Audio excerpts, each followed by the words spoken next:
Hello students, here we are going to study extended transition function. Extended transition function. You all know what is a transition function. Transition function accepts two arguments, state and an input symbol, and it returns a state. Okay. That means the meaning of this transition function is Q is a state and P is another state, and there is a transition from Q to P over the alphabet A. That is the meaning of the statement delta of Q comma A is equal to P. So this transition function accepts two arguments. First argument is a state and second argument is a input symbol, and it returns a state.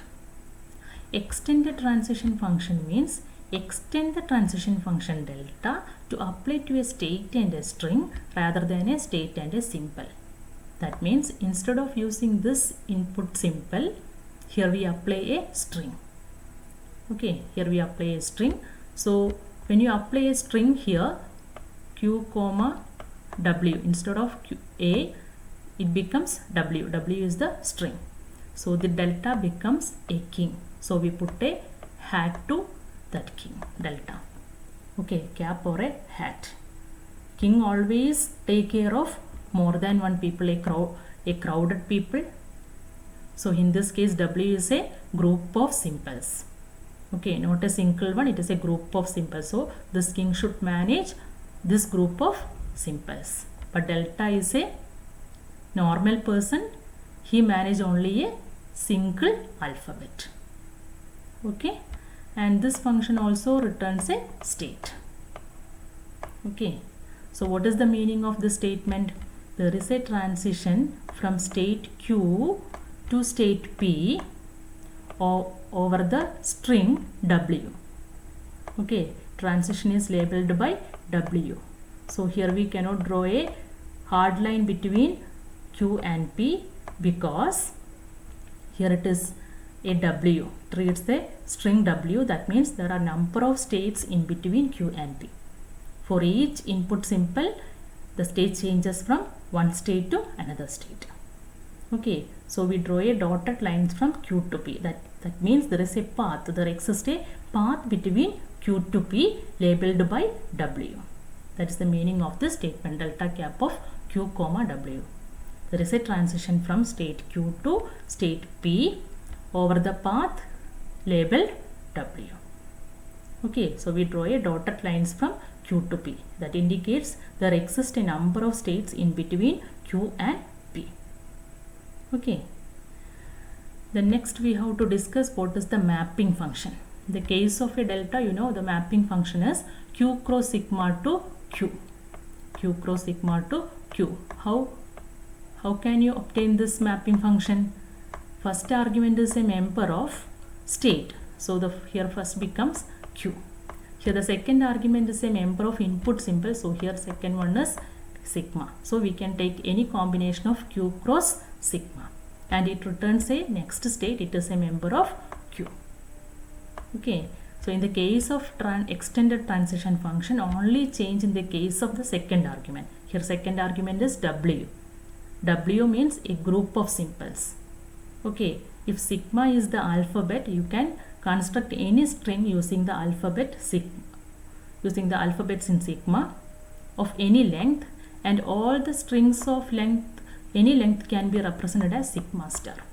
Okay, sigma star indicates set of strings formed by the alphabet sigma.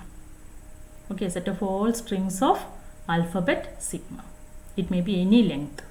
Okay, sigma raised to 0, that means it is sigma star is equal to sigma raised to 0 union, sigma raised to 1 union, sigma raised to 2 union, etc.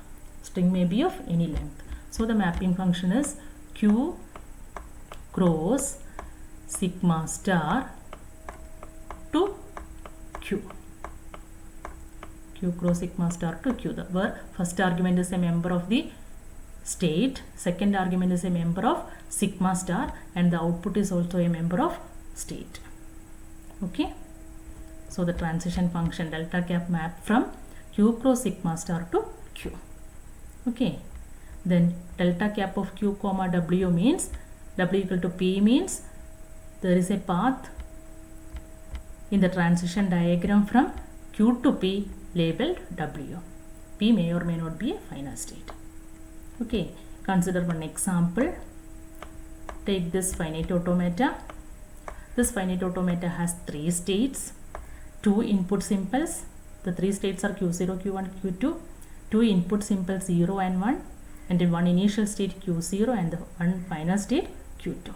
And also there are a number of transitions in between the states q0, q1 and q2. Consider a string w is equal to 0, 1, 0, 1. We have to process this string w is equal to 0, 1, 0, 1.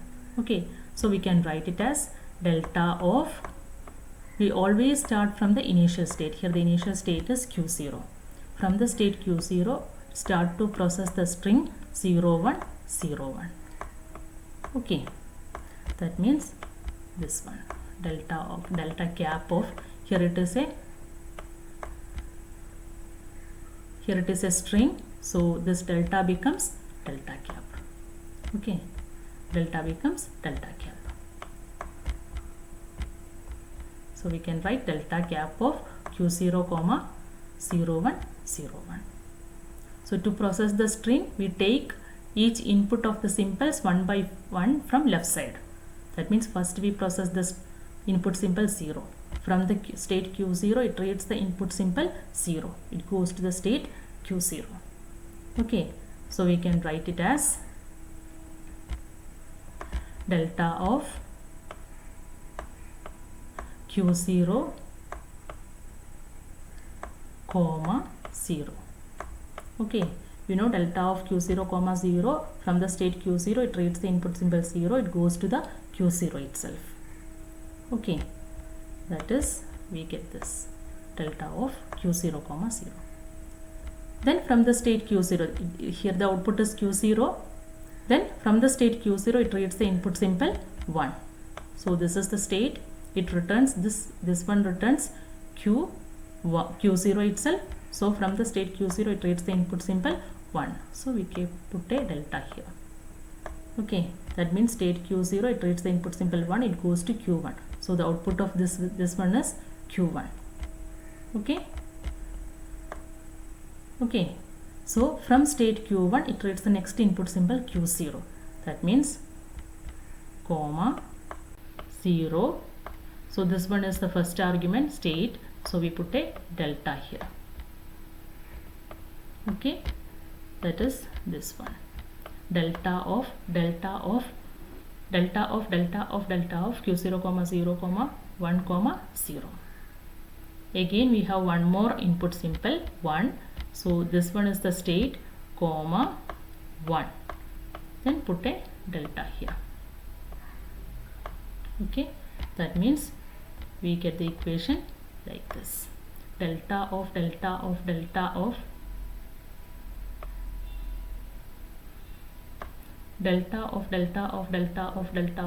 comma 0 comma 1 comma 0 comma 1. Okay, so delta cap of q0 comma 0, 1, 0, 1 can be written as like this.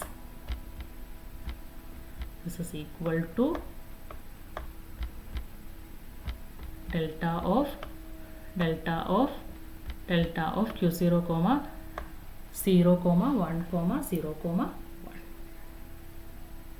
Okay, clear? What is extended transition function? Next we have to discuss what are the properties of delta cap extended transition function. First, there are 3 properties. First property is a finite automata or finite control cannot change its state when no input is given. That means without accepting an input symbol, a finite automata cannot change its state. Okay, without accepting an input symbol means input symbol is epsilon. Epsilon means string of length 0, empty string. So delta cap of q comma epsilon is equal to q itself. Here no input symbol is accepted by the automata, so this one cannot change its state. That is the first property. Then second property is, for all string w and an input symbol a, delta cap of q comma w is equal to delta of delta cap of q comma w comma a is equal to r. That means here from the state q0 we have to process, we have a string w and a followed by a input symbol a. So we have to process the delta of q comma wa. That is equal to, first we take the string, okay, that is delta cap of q comma a. First we process the string. After processing the string, here we get an output as another state. From that state you read the input symbol a. Okay, you get the output. Suppose this output is equal to p, then next statement can be written as delta of p comma a. So delta of p comma a is equal to r. Then third property is delta cap of q comma a is equal to delta of delta cap of q comma epsilon comma a is equal to delta of q comma a. It means that suppose you have a string a can be written as epsilon a, because epsilon is the identity for concatenation. That is, epsilon a is equal to a epsilon is equal to a itself. Okay, epsilon can be written as epsilon a or a epsilon a itself. So here we write a as epsilon a. When a becomes epsilon a, we can write the transition function as, here we have given the input a. I write input a as epsilon a. Okay, then we can write from the state q0 we have to process, from the state q0 we have to process the simple a. So we write delta. Okay, when a becomes epsilon a, we can consider a as epsilon a. So we can write delta cap of q0 comma a. Delta cap of q0 comma a is equal to delta of, first we have to process the epsilon, delta cap of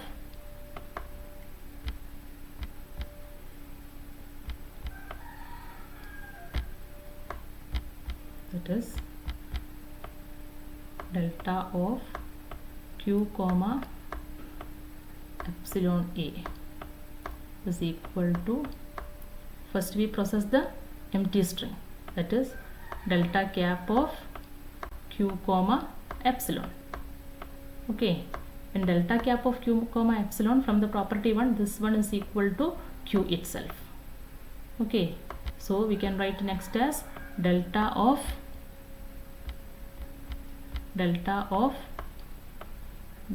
cap of q comma epsilon comma a, that is equal to what? Delta of q comma a itself. Delta of q comma a itself, because this delta cap of q comma epsilon is equal to q itself. So we can write as delta of q comma a itself. That means delta cap is equal to delta itself. Okay, in some cases delta cap is equal to delta itself. Okay, in which cases, when the input symbol, second argument is an input symbol, in that case delta, we can write it as delta cap or delta itself. Okay, so these are the properties of the extended transition function. Okay, next I will discuss some notational conventions used in TOC. Okay, so to represent the states, we always use the letters P, Q, R, S with or without subscript. Subscript means we can represent P as P1, P2, P3, P4 itself or P itself. Okay, or R like that, R with or without subscript, Q with or without subscript, like that. So this PQRS always represents the state. Then input symbols are represented by the symbols A, B, C, D. Okay, with or without subscript. And also digits are also input symbols. Then W, X, Y, Z always represent the strings. W, X, Y, Z with or without subscript are always represent the strings of input symbols. Okay. group of input symbol. Group of input symbol is called a string. Strings are represented by W, X, Y, Z. Okay, so that's all about the extended transition function. Thank you.